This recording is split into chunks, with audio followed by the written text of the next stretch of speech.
10 വർഷത്തെ ഇടതുപക്ഷത്തിന്റെ ഭരണത്തിന് ശേഷം നടന്ന നിയമസഭാ തെരഞ്ഞെടുപ്പിൽ കേരളം UDF പിടിച്ചെടുത്തതോടെ അഡ്മിനിസ്ട്രേറ്റീവ് രംഗത്ത് ഉടനൊരു അഴിച്ചുപണി ഉണ്ടാകുമെന്നാണ് ലഭിക്കുന്ന വിവരം. ബി അശോകിനെയും എൻ പ്രശാന്തും നിലവിൽ ഇടതുപക്ഷ സർക്കാർ സസ്പെൻഡ് ചെയ്തിരിക്കുകയാണ്. ആ സസ്പെൻഷൻ അടിയന്തരമായി തന്നെ പിൻവലിക്കാനുള്ള ഒരു നീക്കം ഉടൻ തന്നെ ഉണ്ടാകും. എന്നിട്ട് ഒരു സുപ്രധാനമായ പദവിയിലേക്ക് പ്രശാന്തിനെയും അശോകിനെയും നിയമിക്കാനുള്ള സാധ്യതകൾ ഉണ്ട് എന്നാണ് പുറത്തേക്ക് വരുന്ന വാർത്തകൾ സൂചിപ്പിക്കുന്നത്. ഇരുവർക്കുമെതിരായ നടപടികൾ അടിയന്തരമായി പിൻവലിക്കാനാണ് ഇപ്പോൾ നീക്കം നടക്കുന്നത്. ജയ്തിലക് വിരമിക്കുമ്പോൾ ചീഫ് സെക്രട്ടറി സാധ്യത മനോജ് ജോഷിക്കാണ്. അടുത്ത മാസം 30-ന് ജയ്തിലക് വിരമിക്കും. മനോജിനെ കേന്ദ്ര ഡെപ്യൂട്ടേഷനിൽ നിന്ന് തിരിച്ചെത്തിക്കാനുള്ള ശ്രമങ്ങളാണ് നടക്കുന്നത്. നിലവിൽ സ്ഥാനമാറ്റ ചർച്ചകൾ IAS ഉദ്യോഗസ്ഥരുടെ വാട്സ്ആപ്പ് ഗ്രൂപ്പിലും ചർച്ചാ വിഷയമായിട്ടുണ്ട്.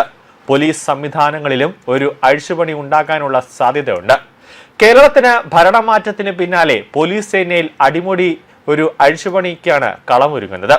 മുഖ്യമന്ത്രി സ്ഥാനത്തേക്ക് ആരെത്തുമെന്നതിനെ ആശ്രയിച്ച് പോലീസ് ആസ്ഥാനം മുതൽ ലോക്കൽ സ്റ്റേഷനുകൾ വരെ വിപുലമായ സ്ഥാനചലനങ്ങളാണ് ഉണ്ടാകാൻ പോകുന്നത്.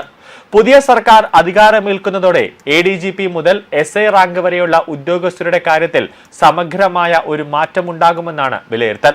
കസേരകൾ ഉറപ്പിക്കാനായുള്ള തിരക്കിട്ട ചരടുവലികൾ ഉദ്യോഗസ്ഥ തലത്തിൽ ഇപ്പോൾ സജീവമാണ്. നിലവിൽ DGP റവാഡ ചന്ദ്രശേഖരന് 15 മാസത്തെ സർവീസ് കൂടി ബാക്കിയുണ്ട്. സുപ്രീം കോടതി വിധി പ്രകാരം പോലീസ് മേധാവി സ്ഥാനത്ത് നിയമിക്കപ്പെടുന്ന ഉദ്യോഗസ്ഥന് 2 വർഷം കാലാവധി നൽകേണ്ടതുണ്ട്. ഈ സാഹചര്യത്തിൽ 2027 ജൂലൈ വരെ അദ്ദേഹത്തിന് തുടരാൻ സാധിക്കുമെങ്കിലും പുതിയ സർക്കാരിന്റെ നയം നിർണായകമാകും. സീനിയോറിറ്റി പരിഗണിക്കുകയാണെങ്കിൽ യോഗേഷ് ഗുപ്ത, മനോജ് എബ്രഹാം എന്നിവരാണ് DGP സ്ഥാനത്തേക്ക് പരിഗണിക്കപ്പെടാൻ സാധ്യതയുള്ളവർ. മനോജ് എബ്രഹാമിന് 5 വർഷം സർവീസ് ബാക്കിയുള്ളത് അദ്ദേഹത്തിന് ഒരു അനുകൂല ഘടകമായി മാറും. പിണറായി സർക്കാരിന്റെ കാലത്ത് വിവാദങ്ങളിൽപ്പെട്ട ഒരു ഉദ്യോഗസ്ഥനാണ് MR അജിത് കുമാറും നിലവിൽ പട്ടികയിലുണ്ട്. കഴിഞ്ഞ സർക്കാരിന്റെ അവസാന കാലത്ത് താഴെപ്പെട്ട യോഗേഷ് ഗുപ്തയെ പ്രധാന ചുമതലയിലേക്ക് തിരികെ എത്തിക്കാൻ പുതിയ സർക്കാർ താൽപര്യപ്പെട്ടേക്കുമെന്നാണ് ലഭിക്കുന്ന വിവരം. ക്രമസമാധാന ചുമതലയുള്ള ADGP H വെങ്കടേഷിനും സ്ഥാനചലനം ഉണ്ടാകുമെന്നാണ് റിപ്പോർട്ടുകൾ സൂചിപ്പിക്കുന്നത്. പകരം P വിജയൻ അല്ലെങ്കിൽ ദിനേന്ദ്ര കശ്യപ് എന്നിവർക്ക് ക്രമസമാധാന ചുമതല ലഭിച്ചേക്കാം. P വിജയനെ ക്രമസമാധാന ചുമതലയിലേക്ക് പരിഗണിച്ചാൽ ദിനേന്ദ്ര കശ്യപിനെ ഇന്റലിജൻസ് മേധാവിയാക്കാനാണ് സാധ്യത. ജയിൽ മേധാവി ബൽറാം കുമാർ ഉപാധ്യായയ്ക്കും മാറ്റമുണ്ടാകാൻ സാധ്യതയുണ്ട്. 10 വർഷമായി രാഷ്ട്രീയ സ്വാധീനം ഉപയോഗിച്ച് special branch, crime record bureau, armed police ക്യാമ്പുകൾ എന്നിവിടങ്ങളിൽ തുടരുന്നവരുടെ പട്ടിക സംഘടനകൾ തയ്യാറാക്കി കഴിഞ്ഞു.